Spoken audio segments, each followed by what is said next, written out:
अस्सलाम वालेकुम।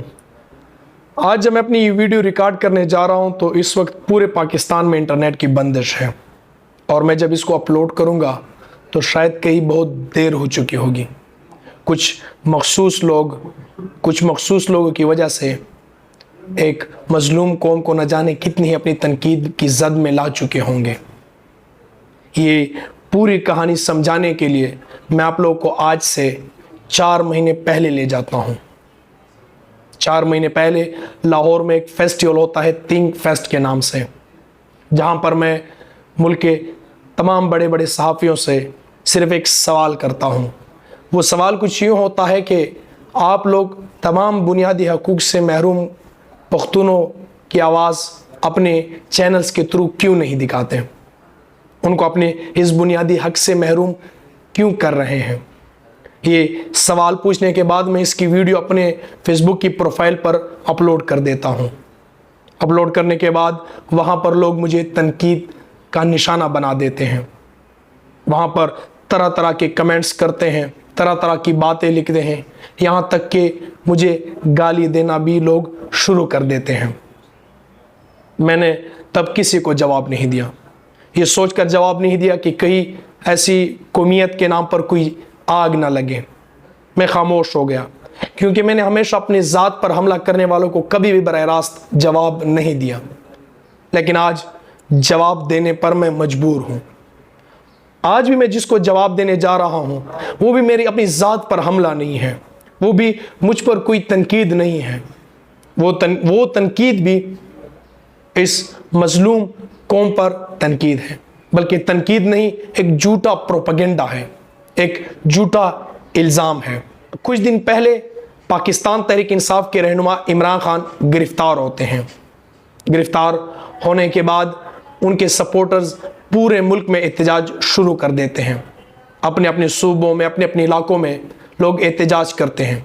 और being a student of political science, मैं कभी भी किसी को भी अपोज नहीं कर सकता कि वो पीसफुल प्रोटेस्ट ना करे। ये हर एक शहरी का बुनियादी हक है कि वो पीसफुल प्रोटेस्ट करें। और ये जमहूरियत की, डेमोक्रेसी की ब्यूटी है कि लोग निकलते हैं, अपने हक के लिए लड़ते हैं, सवाल करते हैं, एहतजाज करते हैं, लेकिन पीसफुल। और ये पाकिस्तान तहरीक इंसाफ के सपोर्टर्स का ये जो एहतजाज था ये पीसफुल ना रहा। लोगों ने गाड़ियाँ जलाई, सरकारी अमलाक जलाएं, लेकिन वो पूरे पाकिस्तान में जलें, वो किसी एक मखसूस इलाके में नहीं जले। लेकिन जब तनकीद का निशाना बनाया जाता है तो वो सिर्फ पख्तूनों को बनाया जाता है।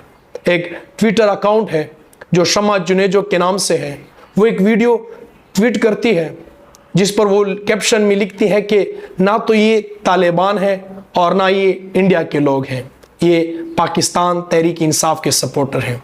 यहाँ तक तो बात ठीक थी, क्योंकि हर एक को ये बुनियादी हक हासिल है कि वो अपना एक ओपिनियन रखे।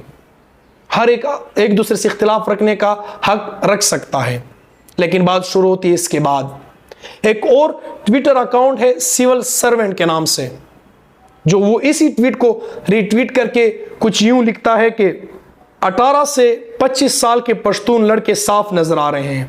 तहरीक इंसाफ के पठान लीडर्स और सपोर्टर्स को तमीज़, लिहाज, तहजीब नहीं आती। लूट मार, धमकियां, तबाही, ये सब इनका खासा है। अब ये ट्वीट देखकर ऐसे नहीं लगता कि ये हकीकत पर मबनी है, बल्कि ये ट्वीट किसी की ज़ाती नफरत है किसी के खिलाफ। ये जो सिविल सर्वेंट के नाम से कोई शख्स है, मैं इसको नहीं जानता कि ये कौन है, कहाँ से इसका ताल्लुक है, लेकिन ये सिर्फ एक मखसूस कौम को टारगेट कर रहा है। ये पठानों का नाम मेंशन करके कह रहा है कि ये कौम तबाही करने वाली है, ये कौम धमकियाँ देने वाली है, ये लूट मार करने वाली कौम है, इनकी कोई तहजीब नहीं है, इनको कोई इखलाकियात नहीं है। तो मैं अब मजबूर हूँ कि मैं इस शख्स को तारीख़ के आने में जवाब दूँ कि तारीख़ है क्या।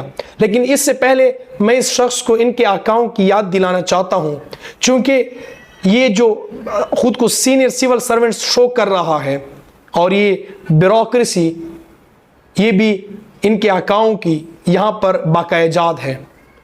अंग्रेज़ यहाँ पर आए, उन्होंने जब ये इलाका कॉलोनाइज किया तो यहाँ पर उन्होंने अपने शार्प माइंडेड ऑफिसर्स भेजे, बहुत ही काबिल ऑफिसर्स भेजे यहाँ इस इलाके में, कि वो यहाँ की लोगों को कंट्रोल कर सकें, वो यहाँ पर हुकूमत कर सकें। उनमें उन्होंने अपने काबिल जनरल्स भेजे, उन्होंने अपने काबिल ब्यूरोक्रेट्स भेजे, उन्होंने अपना निज़ाम यहाँ भेजा कि लोगों पर वो हुकूमत कर सकें। अब इनकी आकाओं की यानी अंग्रेज़ों की एक पॉलिसी थी, बड़ी मशहूर पॉलिसी, डिवाइड एंड रूल की। वो लोगों को तकसीम करते थे, फिर उन पर हुकूमत करते थे। जब लोग तकसीम हो जाते हैं, उन पर हुकूमत आसान हो जाती है। अब वो यहाँ पर जब आए तो उन्होंने एक और चीज़ की, उन्होंने लोगों को तकसीम करने के साथ साथ उनको ये एहसास दिलाना शुरू कर दिया कि आप लोग बद तहजीब हैं, आप अनसिविलाइज्ड हैं, आपकी कोई तारीख नहीं है। चूंकि हम यहाँ पर आए हैं आप पर हुकूमत करने के लिए, क्योंकि हम सिविलाइज्ड हैं, हमारी तारीख है, हम सुपीरियर्स हैं। और इसी पॉलिसी को उन्होंने हर लेवल पर प्रमोट किया।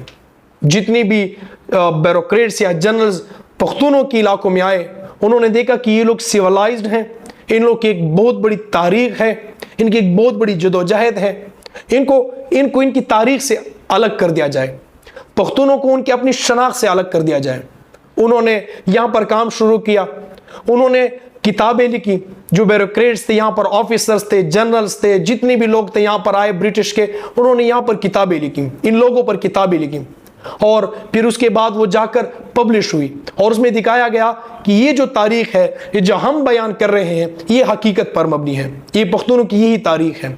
उन्होंने उनमें क्या किया कि पख्तूनों को कहा कि ये बड़े मेहमान नवाज हैं, ये बड़े बहादुर हैं, क्योंकि अगर ये तारीख को एक साइड पर बयान करते तो दूसरी साइड पर लोग मानने को तैयार न होते, क्योंकि ये वन साइडेड तारीख हो जाती। उन्होंने हिस्ट्री क्रिएट करने के लिए उन्होंने पहले इनकी सिफात बयान की कुछ, फिर उनके बाद इनकी असल तारीख, जिनका असल मकसद था, उन पर बात करना शुरू की। उन्होंने कहा कि ये कौम दहशतगर्द है, ये जंगली घोड़े हैं, ये वहशी हैं, ये दरिंदे हैं, ये लड़ाकू हैं। और इनकी बहुत सी एग्जाम्पल्स हमारे पास मौजूद हैं, जिसमें द 18 ईयर्स के जो द 18 ईयर्स इन खैबर के मुसन्निफ लिखते हैं कि ये कौम वायलेंट है, ये कौम लड़ाकू है, झगड़ालू है, एक दूसरे से लड़ते झगड़ते हैं।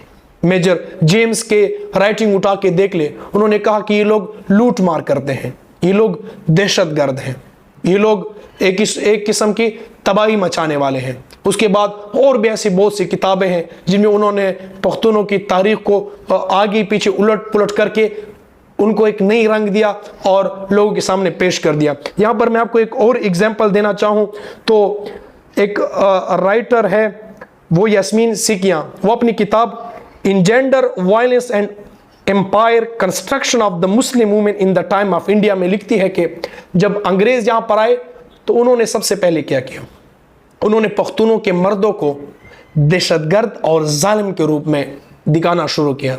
उन्होंने कहा कि जो पख्तून मर्द हैं ये अपनी औरतों के लिए बहुत जालिम हैं, ये उन पर जुल्म करते हैं। यानी ये पोर्ट्रे करने की कोशिश की कि हम यहाँ पर पख्तून औरतों को रेस्क्यू करने आए हैं।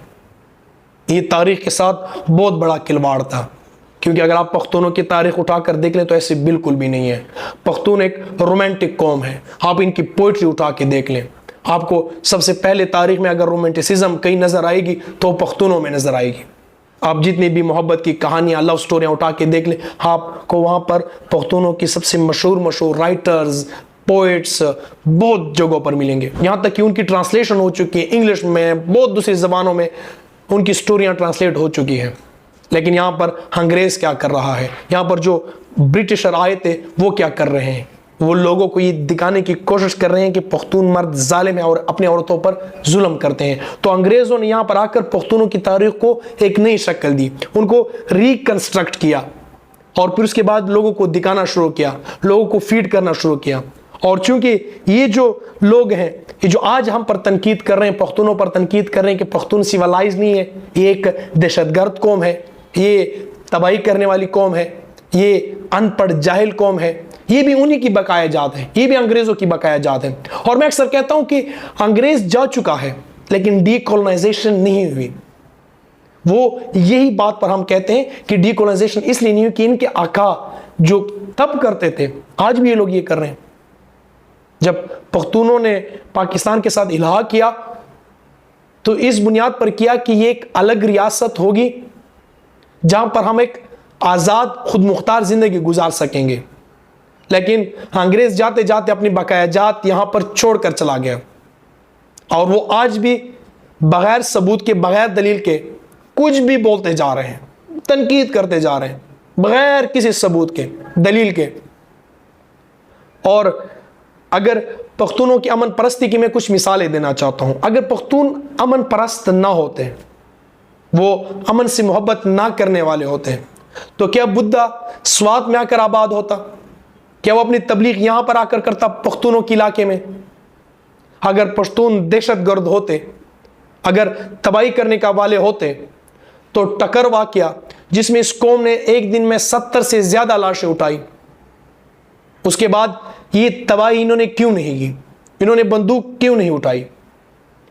बाबड़ा के वाकया जिसमें पख्तूनों ने एक दिन में 200 से ज़्यादा लाशें उठाई, लेकिन इस कौम ने कोई तबाही नहीं की, इसने कहीं पर भी हथियार नहीं उठाया।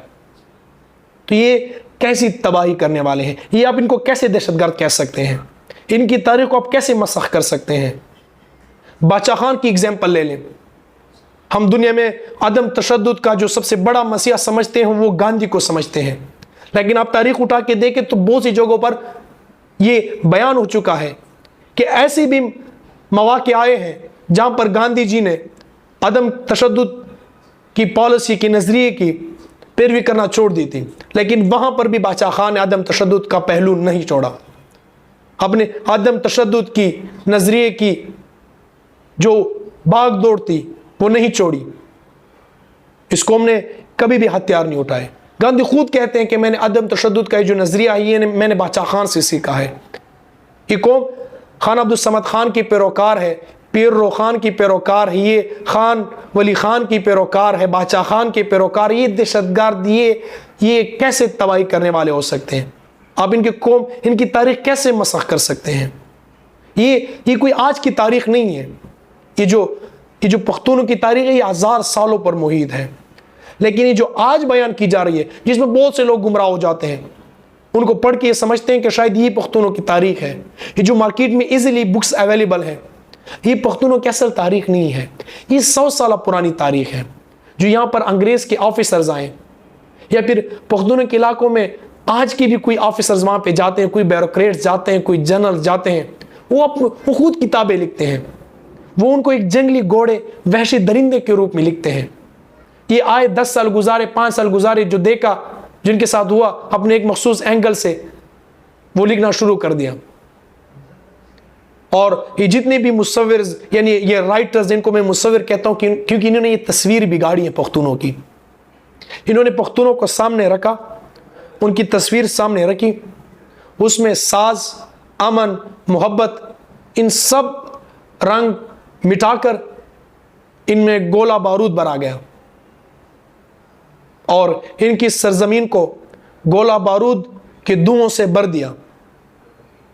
इनकी एक नई तस्वीर रिकंस्ट्रक्ट की गई और फिर इन पख्तूनों के हाथ मुंह बांधकर दुनिया के सामने इनकी तस्वीर को ला खड़ा कर दिया कि ये वो तस्वीर है, ये पख्तूनों की असल पहचान है। ये देख लें, ये दहशतगर्द हैं, ये दुनिया को तबाह करने वाले हैं, इनकी कोई तारीख नहीं है, ये सिविलाइज नहीं है। लेकिन ऐसा नहीं है। पख्तून तो बारहा कह चुका है, इनके लीडर्स बारहा कह चुके हैं कि मैं कातिल नहीं मकतूल हूं, मैं जालिम नहीं मजलूम हूं, मैं मुल्जिम नहीं मुद्दई हूं। लेकिन जैसे तारीख को पहले मसख किया गया, मैं आपको 1000 एग्जाम्पल्स दे सकता हूं, लेकिन चूंकि ये वीडियो बहुत लंबी हो जाएगी, मैं ऐसी बहुत सी किताबें मेंशन कर सकता हूं जिसमें इनकी तारीख को मसख करने की कोशिश की गई, जो अपनी क्रिएट की गई हिस्ट्री को बयान किया गया, एक मखसूस एंगल से देखकर पूरी दुनिया के सामने पूरी तस्वीर पेश की गई।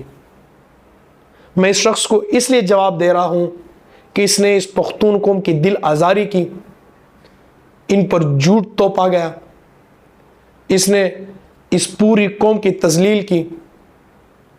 और अगर आगे भी कहीं पर ऐसा होगा, मजलूम कौम, चाहे वो पख्तून ना भी हो, चाहे वो पंजाबी हो, चाहे वो सिंधी हो, चाहे वो बलोच हो, चाहे वो सराइकी हो, चाहे वो पख्तून ही क्यों ना हो, जो भी मजलूम होगा, जिसके साथ भी ज्यादती होगी, उस पर बात करेंगे, उन पर जवाब देंगे, उन पर बोलेंगे। शायद किसी को अच्छा ना लगे, शायद किसी को बुरा लगे, शायद लोग गालियां निकालें, लेकिन हर मजलूम, हर वो शख्स जिसको दबाया जाएगा, जिसको अपनी बुनियादी हकूक से महरूम रखा जाएगा, जिसकी गलत तस्वीर दिखाई जाएगी, उन पर हम बात करते रहेंगे। शुक्रिया।